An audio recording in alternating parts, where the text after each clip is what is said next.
सुखदेव सिंह गोगामेडी की 3 गैंगस्टर ने मिलकर उनके कब्जा किए हुए घर में गोली मार दी। सुखदेव सिंह गोगामेडी का विवादों से पुराना नाता रहा है। वो पद्मावती फिल्म का विरोध कर सुर्खियों में आए थे। आपराधिक घटनाओं में गोगामेडी की संलिप्तता की वजह से करणी सेना ने उन्हें निकाल भी दिया था। इसके बाद उन्होंने श्री राजपूत राष्ट्रीय करणी सेना का निर्माण किया था। आइए जानते हैं इस हत्याकांड और ये भी कि कौन थे सुखदेव सिंह गोगामेडी।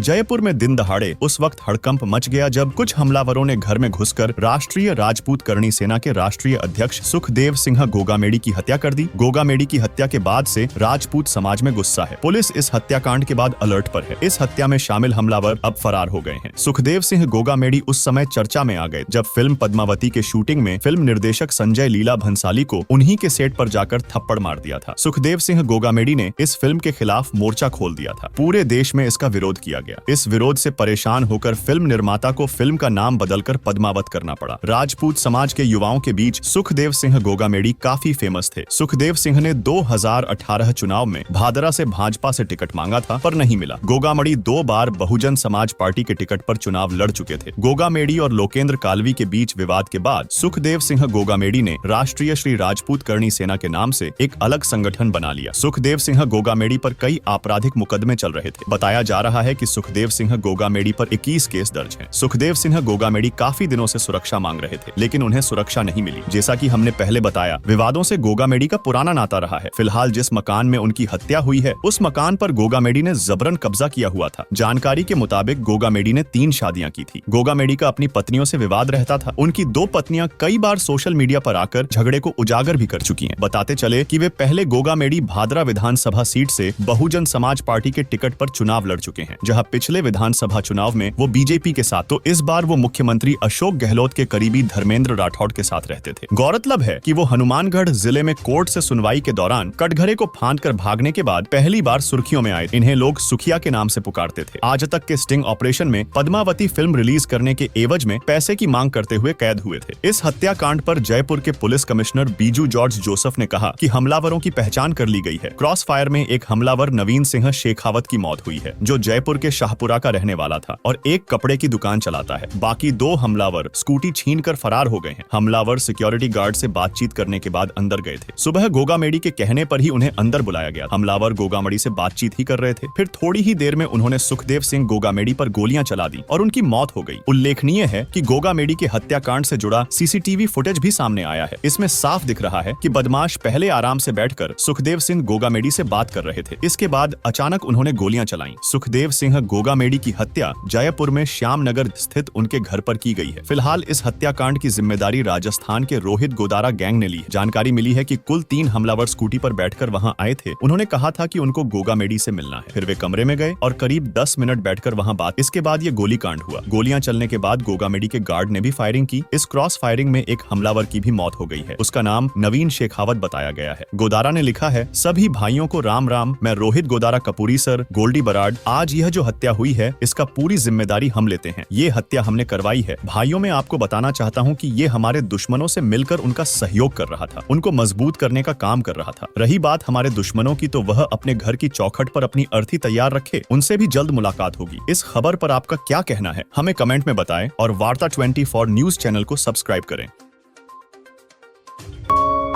आप देख रहे हैं वार्ता 24।